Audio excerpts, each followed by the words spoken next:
Well, thank you very much. We've just had a great meeting, a really good, very productive meeting. We have one thing in common. We want this city of ours that we love to do very well. And I wanted to congratulate the mayor. He really ran an incredible race against, a lot of smart people, starting with the early primaries against some very tough people, very smart people. And he beat them easily. And I congratulated him. And we talked about some things in very strong common, like housing and getting housing built, and food and prices, and the price of oil is coming way down. Anything I do is going to be good for New York. If I can get prices down, it's good for New York. And we've got them down, way down from last year. We have, as you know, I've been saying to a lot of people, Walmart said that Thanksgiving this year is exactly 25% less than last year. So that's good for New York, good for everybody. But I just want to congratulate. I think you're going to have, hopefully, a really great mayor. The better he does, the happier I am, I will say. There's no difference in party. There's no difference in anything. And we're going to be helping him to make everybody's dream come true, having a strong and very safe New York. And congratulations, Mr. Mayor. Thank you, Mr. President. Thank you. I appreciate it. Please. I appreciated the meeting with the president, and as he said, it was a productive meeting focused on a place of shared admiration and love, which is New York City, and the need to deliver affordability to New Yorkers, the 8.5 million people who call our city their home, who are struggling to afford life in the most expensive city in the United States of America. We spoke about rent, we spoke about groceries, we spoke about utilities, we spoke about the different ways in which people are being pushed out, and I appreciated the time with the president, I appreciated the conversation. I look forward to working together to deliver that affordability for New Yorkers. Thank you very much. Any questions, please? President Trump, Stephen Nelson from the New York Post. I've got a question for you and then also one for the mayor-elect. Sure. For you, you've referred to Mr. Mamdani as a communist. Could you describe why you feel that way? And also, will you do anything to stop him from arresting Prime Minister Netanyahu if he visits New York? Well, we didn't discuss your second part of the question. And on your first part, I mean, he's got views that are a little out there, but who knows? I mean, we're going to see what works, or he's going to change also. We all change. I changed a lot. From when I first came to office. It's now quite a while ago. It's quite a while. My first term was great. We had the greatest economy in the history of our country. We're doing even better now. We're doing much better now than we did even the first term. And I can tell you some of my views have changed. And we had discussions on some things. I'm not going to discuss what they were, but that I feel very confident that he can do a very good job. I think he is going to surprise some conservative people, actually. And some very liberal people. He won't surprise them because they already like him. And for Mr. Mamdani, it sounds like you had a productive discussion, but just days ago you referred to President Trump as a despot who had betrayed the country. You said you'd be his worst nightmare and accused him of having a fascist agenda. Are you planning to retract any of these remarks in order to improve your relationship? I think both President Trump and I, we are very clear about our positions and our views, and what I really appreciate about the president is that the meeting that we had focused not on places of disagreement, which there are many, and also focused on the shared purpose that we have in serving New Yorkers. And frankly, that is something that could transform the lives of the 8.5 million people who are currently struggling under a cost of living crisis, with 1 in 4 living in poverty. And the meeting came back again and again to what it could look like to lift those New Yorkers out of struggle and start to deliver them a city that they could do more than just struggle to afford it, but actually start to live in it. And I've been called much worse than a despot, so it's not that insulting. Maybe I think he'll change his mind after we get to working together. Yes, please. Mr. President, Anthony Mershak from MTV Lebanon. I would like to ask you a question about the Middle East regarding, you said that Hezbollah in Lebanon is not in a good position. And Lebanon now is the final unresolved after Gaza and Syria. Given your assessment, like, what do you say for the Lebanese today? It's the Independence Day in Lebanon. And what is your next move to push toward disarmament? The disarmament of Hezbollah. Well, we are pushing for total disarmament of Hamas and, frankly, everybody else. And we actually have peace in the Middle East. As you know, the King of Saudi Arabia just left yesterday. We had some great meetings, and he's made a contribution toward the United States of more than $1 trillion. We have now over $20 trillion coming in. No country has ever had anything like that, not even close. If you go to 2 trillion or 1 trillion, it's a lot. We have 20 or 21 trillion dollars. I think that Hezbollah has been a problem in Lebanon, big problem. We're working with Lebanon. We're working with everybody in the Middle East. That's another thing I think we have in common. We want to see peace in the Middle East, and we actually have now, for the first time, peace in the Middle East after 3,000 years. And now we're going to refine it, and I think you're going to see some very positive things happen. There is a potential to invite the Lebanese president to meet you to the White House. I would do that, absolutely. And if the mayor would like to be here for that meeting, because I know he feels very strongly. I think you feel very, very strongly about peace in the Middle East. We desperately want it, and that's something that I shared with the president, that when I spoke to New Yorkers who had voted for the president last November on Hillside Avenue and Fordham Road, I asked them why. I heard again and again two major reasons. One was that they wanted an end to forever wars. They wanted an end to the taxpayer dollars we had funding violations of human rights, and they wanted to address the cost of living crisis. And I appreciated the chance to discuss both of those things. You said a lot of my voters actually voted for him, and I'm okay with that. President Trump, I have this hat as well. I'll do that. I'll sign it. Give it to me. I'll sign it in a minute. That's pretty good. Mr. President, you've threatened to send federal troops to New York City. You both have differences when it comes to ICE agents in New York City. Mr. Mamdani, you've called ICE a rogue government entity. I wonder how you reconcile your differences on both of those issues. Well, I think we're going to work them out, and I think that if we have known murderers and known drug dealers and some very bad people, you know, we want to get them out. And the mayor wants to have peace. We discussed this at great length, actually, maybe more than anything else. He wants to have a safe New York. Ultimately, a safe New York is going to be a great New York. If it's not safe, no matter how well we do with pricing and with anything else, we can talk about anything you want. If you don't have safe streets, it's not going to be a success. So we're going to work together. We're going to make sure that if there are horrible people there, we want to get them out. I think he wants to get them out maybe more than I do. So we'll work together. We discussed it at great length. Yes, please. Yeah, two questions, if I may. One for you, Mr. President, on BBC in a second. But first of all, for the mayor-elect. You're both from different parts of the political spectrum. You're both populists, though, and I just wonder to what extent the president's campaign style, his techniques, his social media use inspired any part of your campaign. Well, I actually told the president that, you know, so much of the focus of our campaign has been on the cost of living crisis. And when we asked those New Yorkers who had voted for the president, when we saw an increase in his numbers in New York City, that came back to the same issue: cost of living, cost of living, cost of living.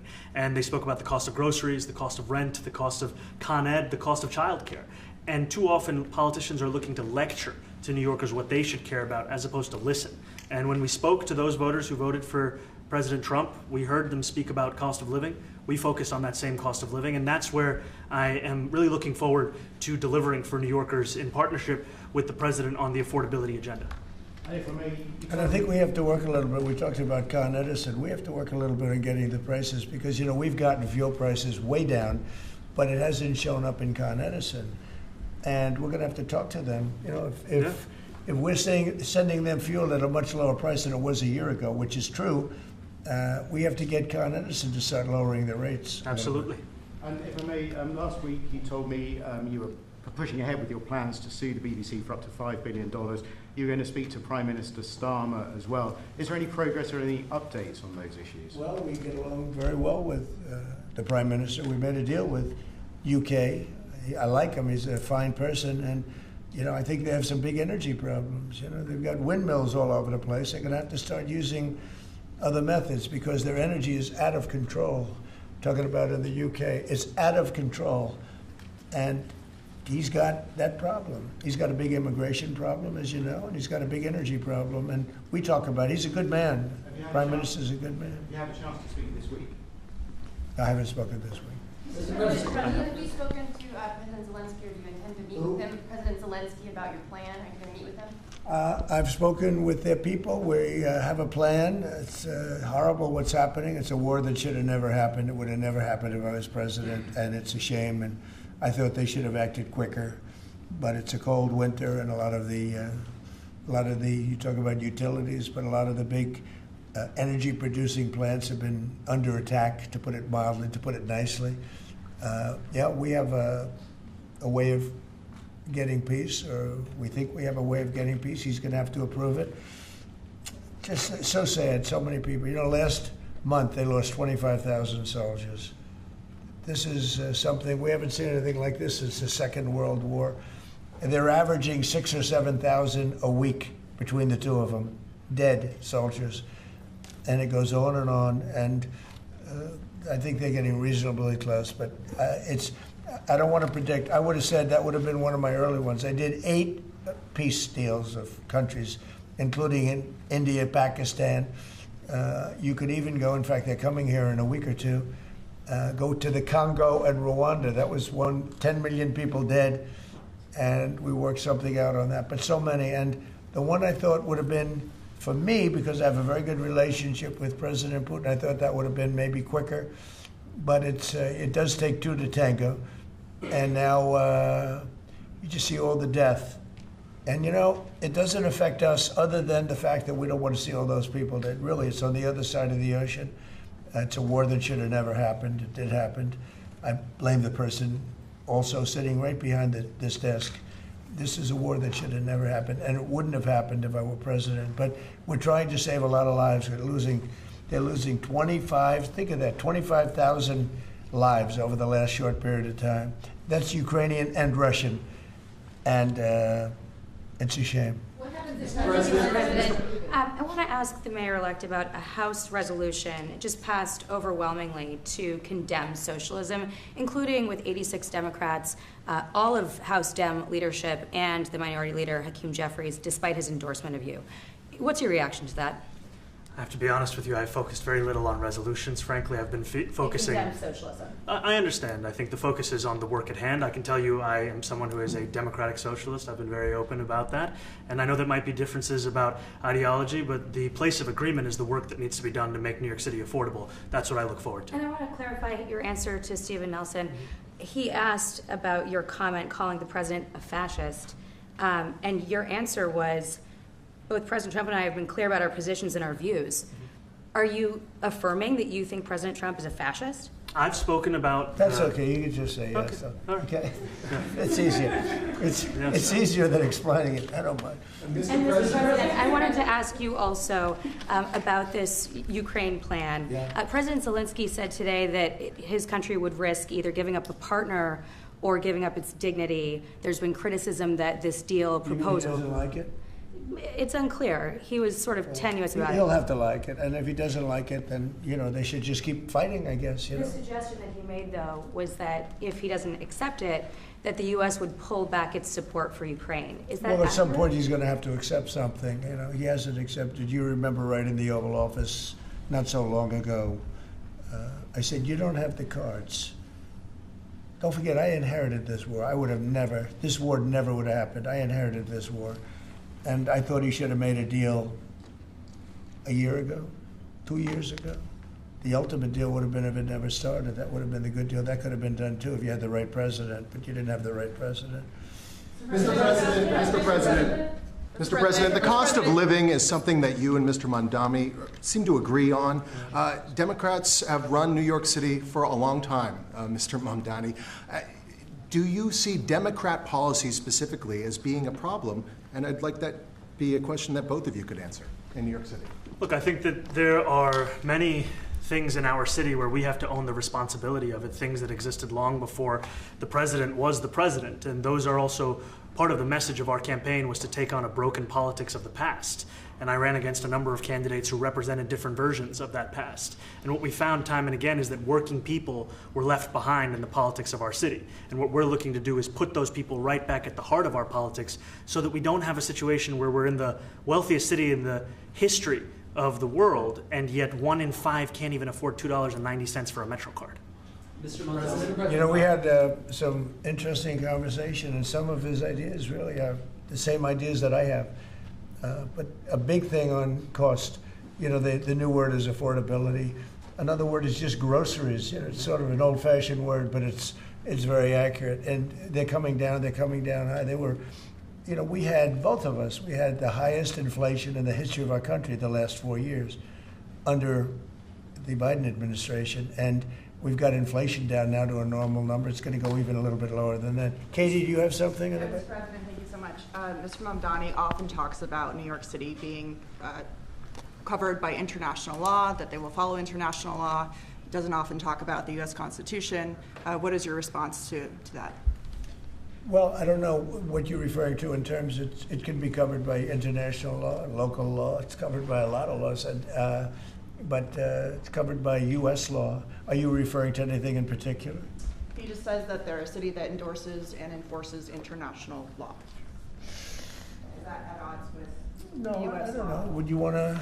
Do you want to respond to Yeah, that? I think what I've shared with the president is our desire to not only follow the laws of our own city, laws that protect New Yorkers, but also a desire for consistency in our politics across the board. And that's something that we've talked about and something that I know many New Yorkers want. So you work with ICE? We work with ICE then? We discussed ICE and New York City, and I spoke about how the laws that we have in New York City allow for New York City government to speak to the federal administration for about 170 serious crimes.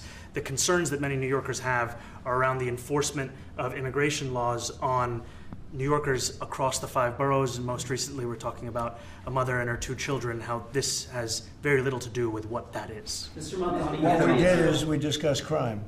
More than ICE per se, we discussed crime. And he doesn't want to see crime, and I don't want to see crime. And I have very little doubt that we're not going to get along on that issue. He wants to, and he said some things that were very interesting as to housing construction, and he wants to see houses go up. He wants to see a lot of houses created, a lot of apartments built, etc. And you know, we actually people would be shocked, but I want to see the same thing. Mr. Mamdani, anti-Israel protesters. Okay? Yeah, Mr. President, I wanted to know one of the policies as well that Mayor-elect Mamdani talked a number of times about on the campaign was shifting the tax burden for property taxes from what he called minority communities to white-based communities and putting more taxes on white people. I also noticed that in your acceptance speech you didn't mention anything about America or Christians or white people in general, and so I didn't know if that was one of the policies that you guys had spoken about. We focused on affordability. We focused on the cost of living crisis. What I will say is that I am very much interested in property tax reform because what we see right now in New York City is a system that is so inequitable that it can't even stand up in court. And the president and I spoke about the importance of not only building more housing, but also making sure that regulation of housing is something that is manageable to actually get through and not the cause of yet another weight that we see in our But to be city. clear, you're continuing this idea of race-based property taxes. No, to be very clear, That's what you said. no, Yes, it is. the use of the term was a description of neighborhoods, not a description of intent. So you intend to tax the whiter neighborhoods more? No, we intend to create a fair property tax system because we want a New York City that is not only fair and equitable, but also one that every New Yorker can afford. Mr. Mamdani, anti-Israel protesters Please, God. Mr. Mamdani, anti-Israel protesters just targeted a synagogue in New York. Are you concerned about Jewish New Yorkers feeling welcome and safe in the city? And President Trump, you've threatened to cut off federal funding to New York City. What policies would prompt you to do that? Would that be city-run grocery stores? Would it be something else?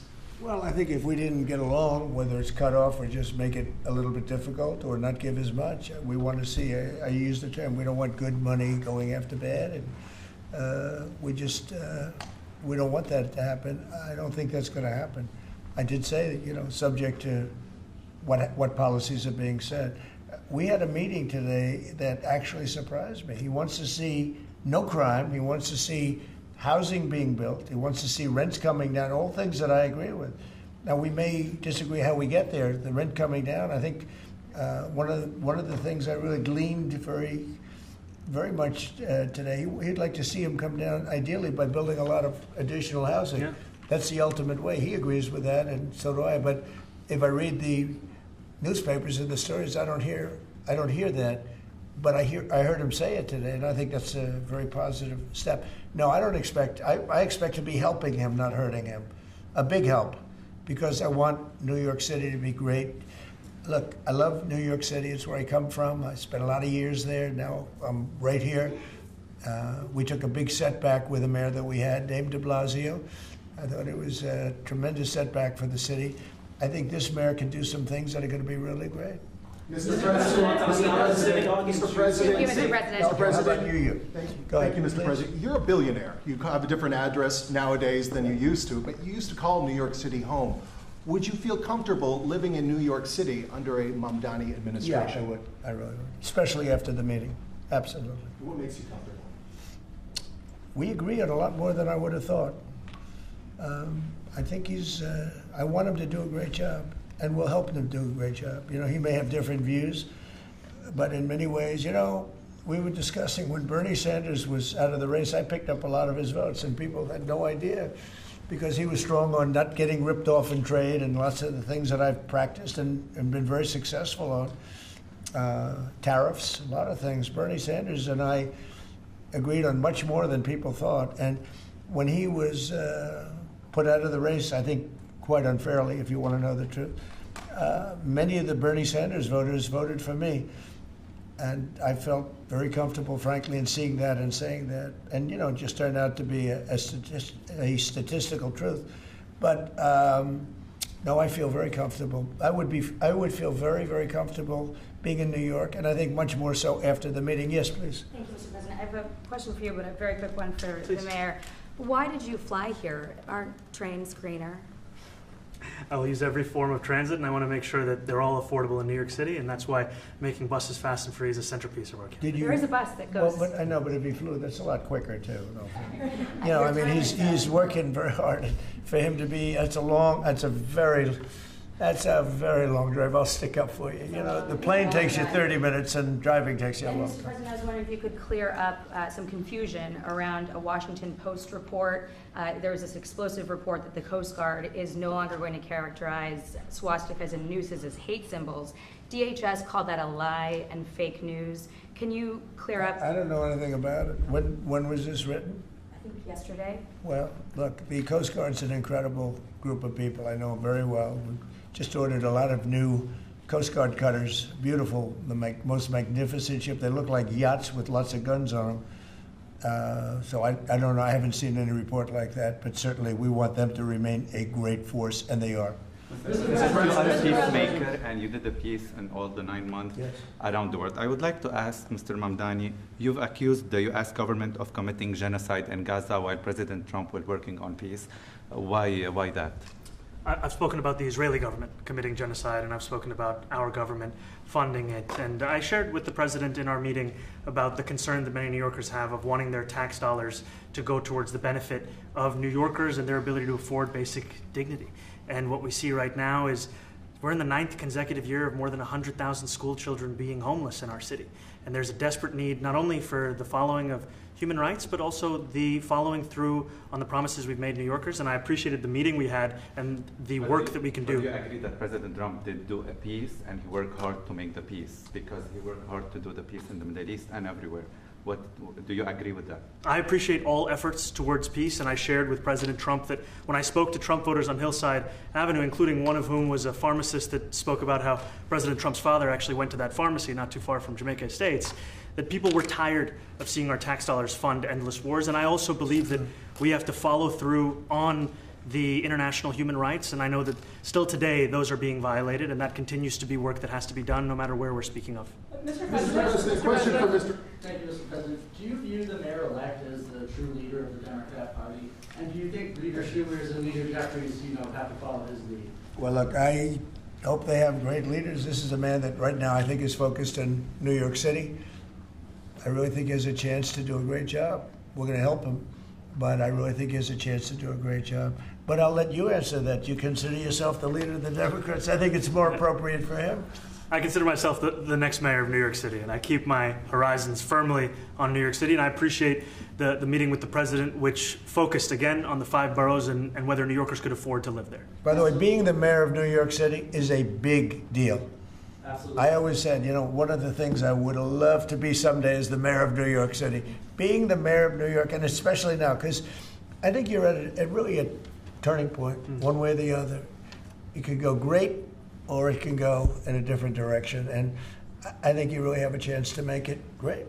Mr. President, you say you love New York City. Mr. Mamdani, does New York City love President Trump? New York City loves a future that is affordable, and I can tell you that there were more New Yorkers who voted for President Trump in the most recent presidential election because of that focus on cost of living, and I'm looking forward to working together to deliver on that affordability agenda. I got a lot of votes. One more, go ahead. One or two more, go ahead. I tell you, the press has eaten this thing up. You know, I've had a lot of meetings with the heads of major countries. Nobody cared. This meeting that you people have gone crazy. You know, outside you have hundreds of people waiting. This is just a small little group. For some reason, the press has found this to be a very interesting meeting.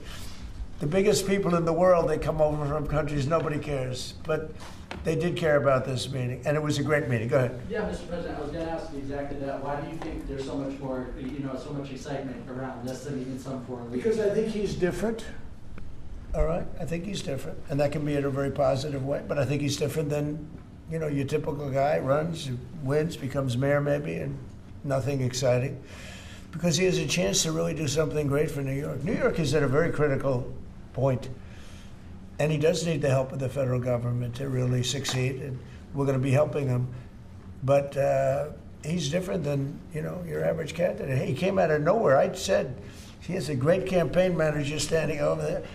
He came out of nowhere. What'd you start off at 1 or 2? And then I watched. I said, who is this guy? He was at 1, then he was at 3, then he was at 5, then he was at 9.